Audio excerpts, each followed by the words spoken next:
Hello everyone, कैसे हो आप सभी। आई होप आप सब ठीक होंगे। और माय यूट्यूबर फैमिली, कैसे हो आप। ये देखिए, आज मैं देखो कटिंग के ना ये नहीं है कि काम मैं वीडियो कभी कभी डालती हूँ तो मेरे पास काम ही नहीं है। काम तो है मेरे पास, लेकिन वीडियो डालने में टाइम लगता है भाई। टाइम भी लगता है और फिर बनाना, एडिट करना, बस पता नहीं क्यों कि ना मेरे को टाइम ही नहीं मिल पाता इतना। जब तक तो बहुत सारे, और फ़ोन एक बार हाथ में लिया ना, जब 1 1.5 घंटा फिर लग ही जाता है। कुछ रील्स में, कुछ डिजाइन में और कुछ वीडियो एडिट उडिट करने में ना फिर 1 2 घंटा निकल जाता है। इससे इसलिए ना कम ही यूज करती हूँ ताकि इतनी देर में तो स्टिचिंग हो जाए। और ये वेलवेट के सूट आए हुए हैं, असलीन वेलवेट, इनकी कटिंग तो भाई तौबा तौबा, बहुत ही डिफ़िकल्ट वर्क है ये तो।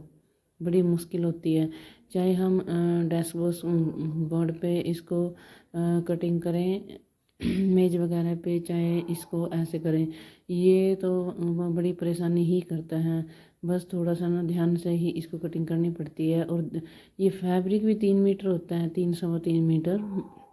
इसी में से ही एडजस्टमेंट करनी पड़ती है इसकी, बिल्कुल ध्यान से, 1 1 इंच, क्योंकि इसमें ना सिलाई लगती है सारे में। तुरपाई तो नहीं होती इसकी, सिलाई ही लगती है सारी तो। और ना इसका फ्रंट पीस पहले कटिंग होता है, ये भी ध्यान रखना कि फ्रंट पीस पहले कटिंग नहीं होता है, बैक पीस ही कटिंग होता है इसका।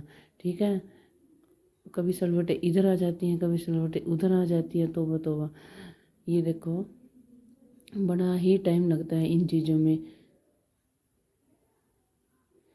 कहीं रेब ना आ जाए पल्ले में, हैं, बिल्कुल ही इसको ना ध्यान से चाहे स्टार्टिंग में टाइम लग जाए 5 7 मिनट एक्स्ट्रा, 10 मिनट, लेकिन यहाँ टाइम कंज्यूम हो जाएगा तो कोई बात नहीं, लेकिन स्टिचिंग में फिर दिक्कत नहीं आएगी। अगर यहाँ कटिंग अच्छी होगी ना, फिर वहाँ दिक्कत नहीं होती ना, तो वो घूमता ना रेब आती उसके अंदर फिर अच्छी तरह से।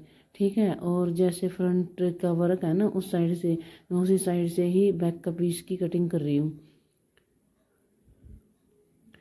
और एक हाउस वाइफ होती है यहाँ पर, जैसे आजकल ऐड आई हुई हैं कहीं की, work from home, work from home बताते हैं। कई कंपनियां हैं, लेकिन ये कंपनियां ना ठगने के लिए ही होती हैं। स्टार्टिंग में जो इनसे जुड़ता है वो तो इनकम कमा लेता है इनसे, बाद में तो ये इनका बुरा हाल है भाई, बहुत ज़्यादा। इससे अच्छा तो हम अपने घर पे ही ना करें कुछ ना कुछ काम, क्यों क्यों पड़े इनके लफड़ों में।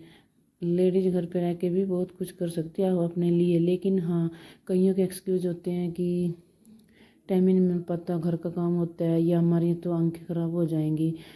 इस तरीके से करो ना कि बिल्कुल ही बर्डन ऐसा भी ना हो कि पूरा दिन।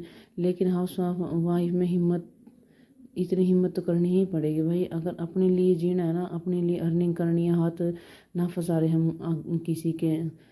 बेशक से देखो, अपने हस्बैंड हैं, अपने माँ बाप हैं, लेकिन अपनी इनकम अपनी होती है। और घर पे रह के कहीं बाहर भी नहीं जाना आपको, अपने घर पे रह के हम अपनी अर्निंग कर सकते हैं।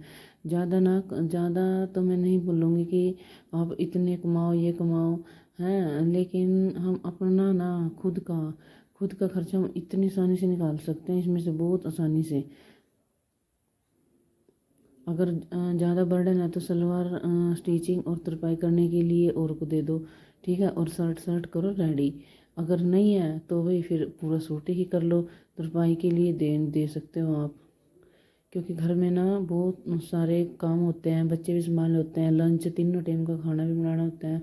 काम बहुत होते हैं हाउस वाइफ के लिए, कपड़े धोने, प्रेस करने हैं, और गेस्ट आते हैं तो वो भी अटेंड करने पड़ते हैं। अगर स्टिचिंग के टाइम गेस्ट आ जाए तो देखो, 2 2 3 घंटे तो लगे जाते हैं। कई बार 1 घंटे में ही ऐसे होते हैं, कहीं 3 4 घंटे भी। देखो, वो तो अटेंड करने ही पड़ते हैं, क्योंकि कभी अगर हम उनके घर जाएं तो फिर हमें कौन अटेंड करेगा अगर हम उन्हीं को ही नहीं रिस्पेक्ट देंगे। वो भी काम ज़रूरी है इस सिलाई के साथ साथ। ये नहीं है कि एक ही के काम के पीछे लग जाओ। लेकिन ये मैं बार बार बोल रही हूँ कि हाउस वाइफ के लिए अर्निंग का बहुत अच्छा सोर्स है ये। और अब तो बिल्कुल ही ट्रेंड में आ चुका है। पहले इतनी फैसिलिटी नहीं थी, और ना ही फैसिलिटी नहीं थी भाई मशीन वगैरह की या और। लेकिन अब ना अब हम इसी में से सेविंग कर करके मेरे पास अभी सिंपल मशीन है, लेकिन मैं सेविंग कर रही हूँ। और मैं अपना अपना ट्राईपॉड भी लेके लेके आई हूँ। और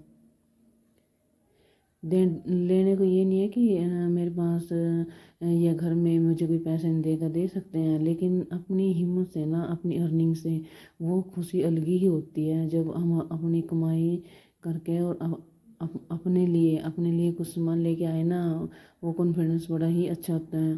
ठीक है, इसलिए मैं तो बड़ी जो जब मशीन लूँगी ना, झुक्की मशीन, तो अपने ही पैसों से लूँगी। मैंने 1 साल से स्टार्ट किया है। आता तो मेरे को 12-13 साल से है।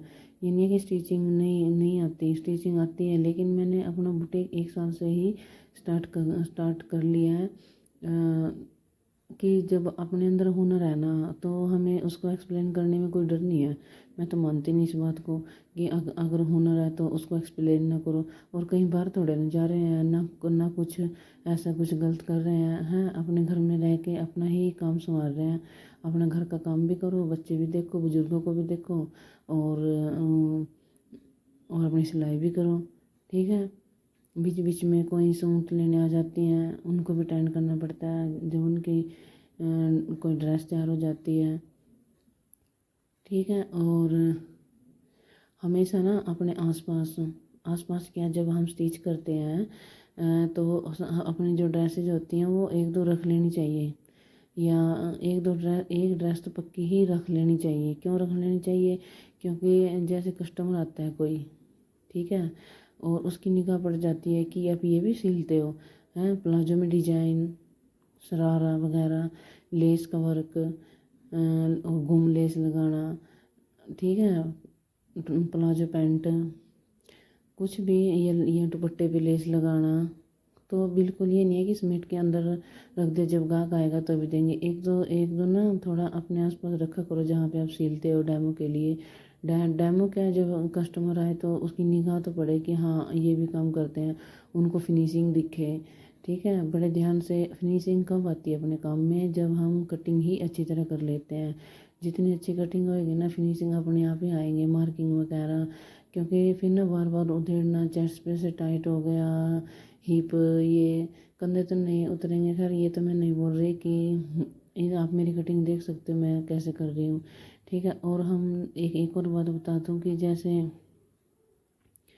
जैसे हम बैक पीस कटिंग करते हैं, ठीक है, कहीं वो चलो मैं बाद में बताती हूँ, जब भी कुर्ती की, स्पेशल कुर्ती के लिए शेयर करूँगी ना, तब बताऊँगी वो बात।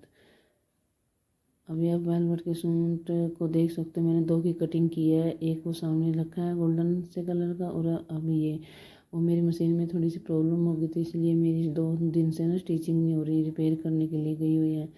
हाँ, छोटी मशीन से भी आप ना बहुत मतलब अर्निंग कर सकते हो। ठीक है, बहुत अच्छी अर्निंग कर सकते हो। एकदम से हम बड़ी मशीन ना लें, 24-24 हज़ार की आती है, वो ना लें, फिर भी हम छोटी मशीन से ही काम कर सकते हैं, फिनिशिंग से कर सकते हैं। ध्यान से सिल लो, फिनिशिंग अपने आप ही आ जाएगी धीरे धीरे करके। भाई मुझे तो बड़ा मज़ा आ रहा है, और मैं अपनी मशीन को बिल्कुल भी ये नहीं करूँगी कि मुझे तो अभी चाहिए, मैं इससे नहीं करूँगी, नहीं कर रही हूँ मैं। मेरे को ना सेविंग हो रही है, उस इससे भी कम करके मेरे को सेविंग हो रही है। लेकिन ना करो ध्यान से, बार बार कस्टमर, मेरी तब तक कोई शिकायत नहीं आई। 1-2 कस्टमर को छोड़ के ना मैं तो 1 साल से रन कर रही हूँ, मेरी तो अब तक कोई शिकायत नहीं, और घर में रह के ही कर रही हूँ। ड्राइंग रूम में ही देखो, जब कोई आता है तो तब सामान समेट लेते हैं। वैसे तो अब फ़ोन कर करके ही आते हैं कि आज हम आएंगे, तो मैं उस दिन सिलती नहीं हूँ। लेकिन ना यहाँ पर अच्छी धूप आती है, धूप भी आती है कमरे में, और बिल्कुल ही लाइट होती है, तो आंखों पे इतना ज़्यादा जोर नहीं पड़ता। तो मैं तो यहीं बैठ के सिल लेती हूँ। भाई इसमें क्या शर्म की बात है, जब हम अपने घर पे रह के काम कर रहे हैं, ताकि जब कोई आए तो औरों को भी सीख मिले कि हाँ इनकी बहू घर में रह के ही अर्निंग कर रही है। ये ऐसे कुछ नहीं है, मैं तो मानती नहीं। और मैं बार बार कह रही हूँ कि अपनी मशीन जो हम सिलते हैं ना, उनका 1-2 डेमो अपने पास रखा करो जब सिलते टाइम, ताकि कस्टमर आए तो देखे, और देख के ना गाहक खींचे चलाए और 1-2 ड्रेस और दे। Okay, thank you.